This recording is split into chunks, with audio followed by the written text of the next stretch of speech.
Welcome students. We are discussing this chapter matrices and we already completed up to inverse of matrices. Now let's talk about some important theorems and some easy way for matrices for finding inverse of matrices. So here is the first theorem, that is AB is invertible matrices of the same order, then AB is invertible and AB inverse is given by B inverse into A inverse. Okay, so AB is invertible matrix is given. So from the definition of invertible matrix, we can say that A into A inverse is equal to A inverse into A is identity matrix. If we take order in matrix A is nth order matrix, then we got the identity element of nth order. Now here you need to show this AB is invertible and the inverse is given by B inverse A inverse. First of all, we need to show that AB is invertible. Okay, and then we need to show that its inverse is given by this matrix. That means B inverse, according to the definition, B inverse into AB, B inverse A inverse into AB is equal to AB into B inverse A inverse. That is the definition. Okay. So this property, that is the definition of this inverse. So given that A and B is invertible, so here I'm taking AB is n by n matrices. Then AB is invertible means A is invertible, then means A inverse exists and A inverse and A inverse A is identity, and also determinant of A is non-zero. Since I told you that whenever the inverse exists, that time determinant is non-zero, and if the determinant is zero, that is the matrix is, that is the determinant of the matrix is zero, that time its inverse does not exist. So this is the definition and this is the condition for existence of inverse for A. So similarly we can write that B inverse exists, so B inverse and B inverse B is identity, and also the determinant of B is non-zero. Now there is a property for determinant, that is determinant of A into B is given by determinant of A into determinant of B. So now look, determinant of AB is determinant of A into B. Since both are non-zero, so we got this determinant of A and B is also non-zero. Okay, so if they are non-zero, that means determinant of AB is non-zero, that means AB is invertible. That means the inverse of AB exists. Now we have to show that this is the inverse, that is B inverse into A inverse is the inverse of AB. That means this definition will follow by this AB inverse or AB inverse and this, or B inverse into A inverse and AB. So let's take this one, this values, we will find this identity matrix or not. So AB into B inverse A inverse. What is this? A into B inverse into B inverse, which is identity. Now if we multiply any matrix with the identity matrix, we will get the same matrix, and A into A inverse. From the definition of inverse, you can say this is identity since A is invertible. And let's take the second portion, that is B inverse into A inverse into AB. Same, that is A inverse into A is identity, and then B inverse into identity into B, then B inverse into B is identity. By the definition, B inverse into B is identity. So look at that. What do we have? This AB into B inverse A inverse equal to B inverse A inverse into AB is identity. So we got this definition of this inverse. That is the definition from the inverse, that is if the inverse exists, so that definition will follow by the inverse and this matrix. So we can say that this B inverse A inverse is the inverse of AB, right? So that time we can write AB inverse is given by B inverse A inverse. This is very easy to prove. Now what we need this property, that is AB inverse is B inverse into A inverse. We need this property. We have to use this property for you can use this one for solving some problems or from short type of questions are there, you can use it. So next theorem, if A is invertible matrix, then A inverse is also invertible and the inverse of A inverse is A. You have to show that. A is invertible given. So it will follow the definition, that is A into A inverse is equal to A inverse into A is identity and determinant of A is non-zero. Since the inverse exists, that means it have to be non-zero. That is the determinant of A should be non-zero. Now here you need to show that is determinant of this A inverse is also non-zero, and then A inverse is invertible. And if A inverse is invertible, then you need to check this A is the inverse of A inverse or not. So let's start the proof. So here I'm taking A is a n by n matrix. Let's take this n by n matrix, and then A is invertible means A inverse exists and it will follow the definition.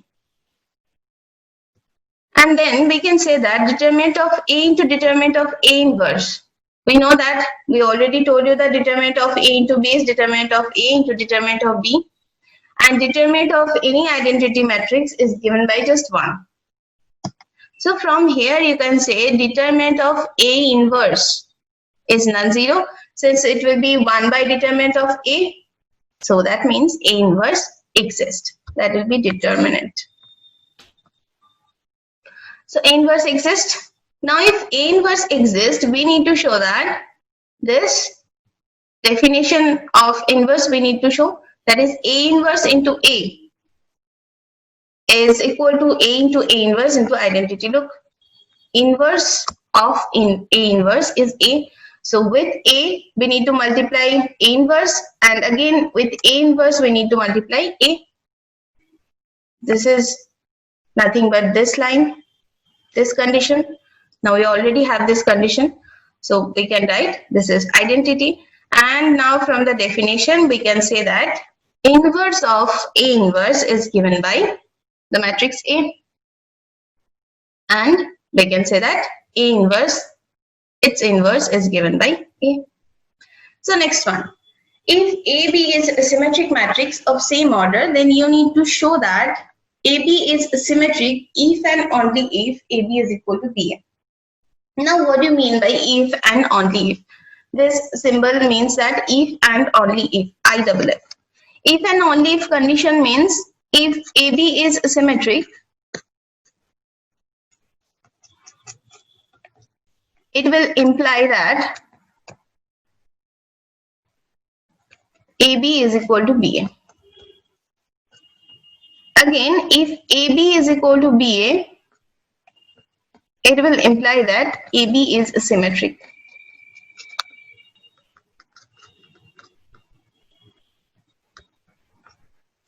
Now, if we can show this two parts, that is if AB is symmetric, then AB equal to BA, and if AB is equal to BA, that time AB is symmetric. If we can show this two parts, we can easily prove this theorem.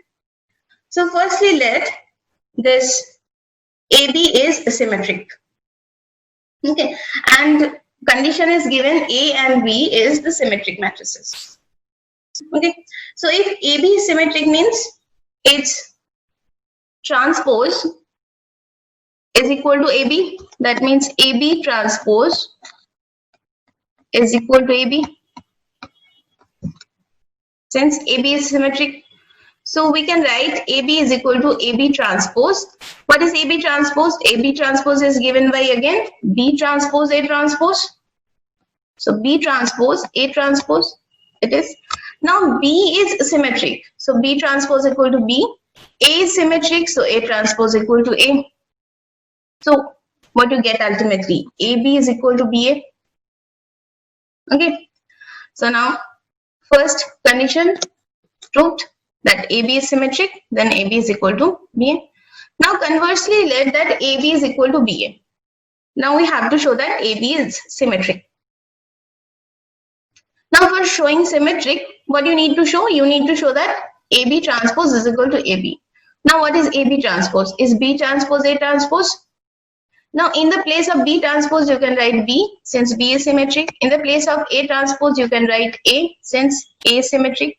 Now BA is given by AB according to the assumption, that is AB is equal to BA. So AB transpose is equal to AB, that means it is symmetric. So AB transpose is B transpose A transpose equal to BA, and this is equal to again AB since we assume that AB is equal to BA. Now since AB transpose is equal to AB, so that means AB is symmetric, and that's the proof of this theorem. I hope the proof is clear and you can apply it.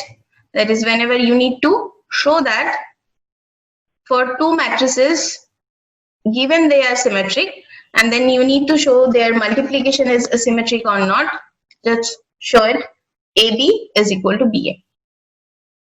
So moving to the next one, zero matrix as a product of two non-zero matrices.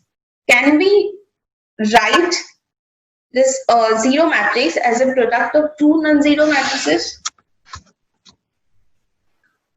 Since we know that for the real number, if AB is 0, that will imply either A is 0 or B is 0.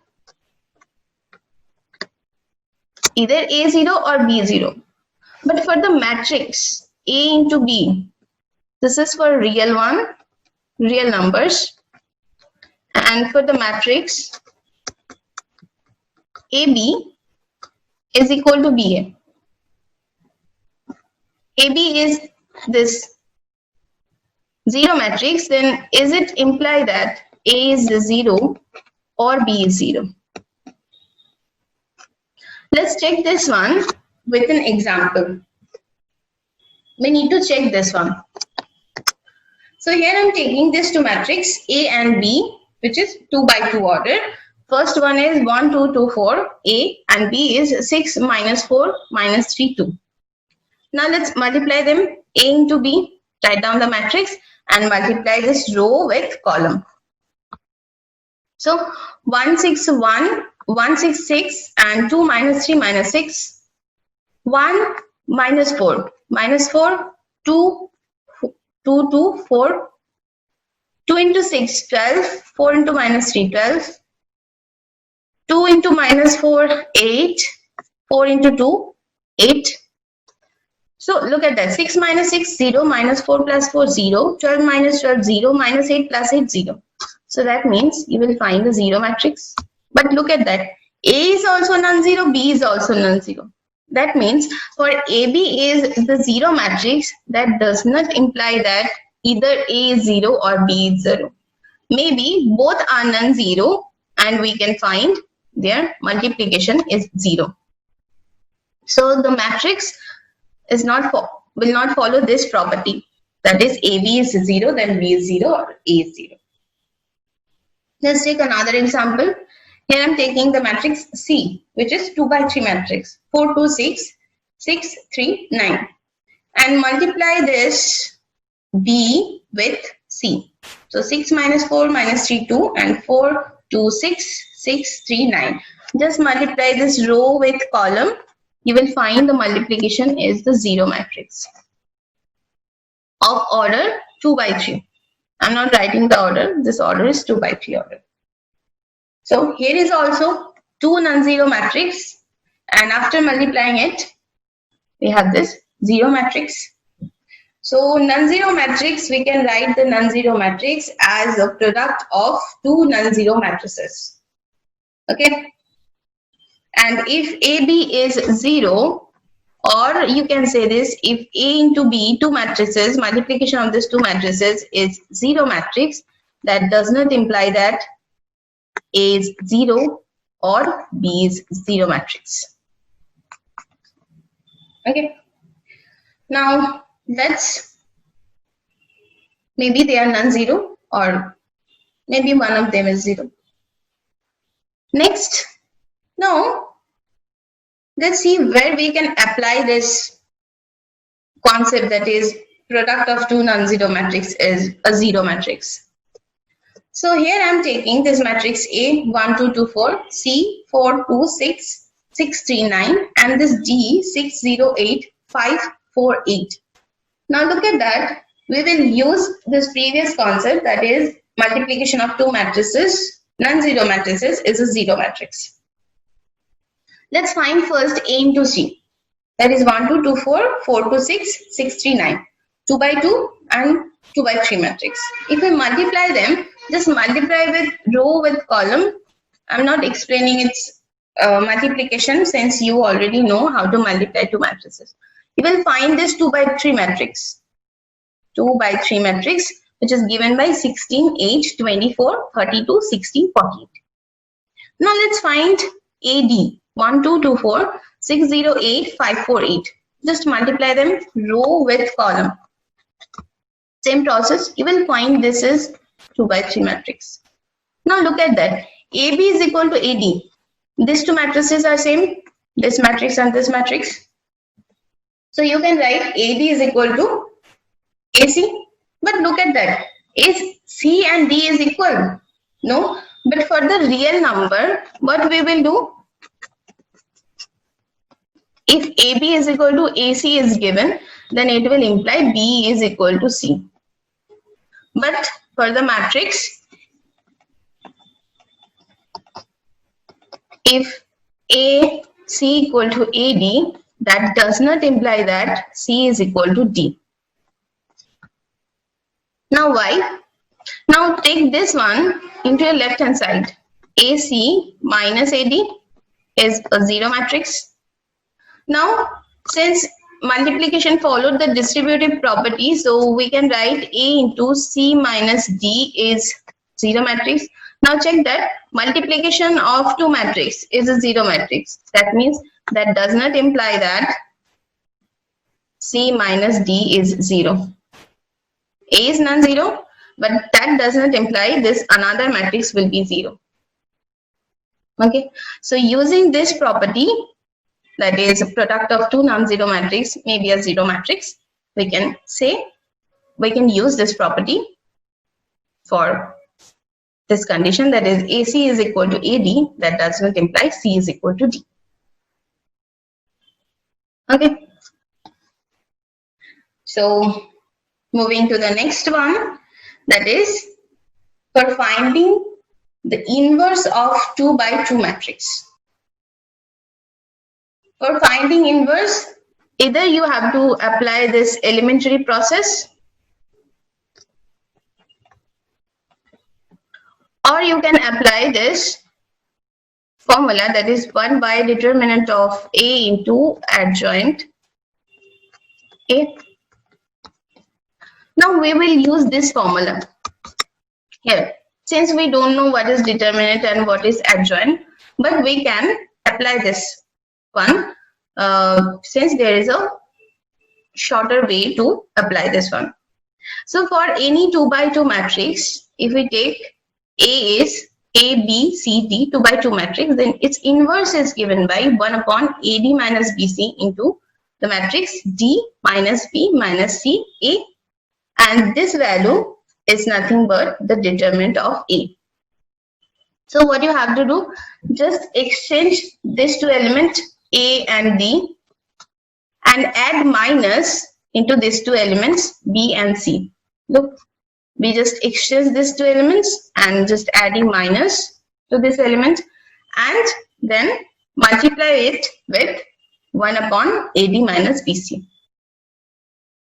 Okay, since we will learn this method of finding inverse after the chapter, after completing the chapter determinant, but for here you can use this formula for 2 by 2 matrix only, and this formula followed for only 2 by 2 matrix, not for other order. It will only follow for 2 by 2 matrix. Let's take one example how easy to find inverse with this property. Let's take this A is 3 minus 1 minus 4 2. So A inverse is 1 upon 6 by 4, 6 minus 4, and 2 1 4 3. This matrix 2 by 2. So half of 2 1 4 3, and if we multiply the elements with half, you will find 1 half 2 3 by 2. Now find the inverse of this A with the help of elementary process. This is your work. Find the inverse with the elementary process. You will find matrix of this inverse of this A is given by this matrix. This is your work to tally these two inverse. They are equal or not. Okay. Now, one thing I told you, if the inverse exists, if the determinant is non-zero, that time we call that the inverse exists. That means for here, determinant of A is AD minus BC. So if AD minus BC is non-zero, that time we can say A inverse exists. Now let's check two examples.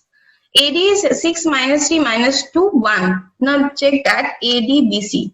AD into BC. AD minus BC, that is 6 into 1, 6, minus 3 into minus 2. That is 6. So 6 minus 6 is 0.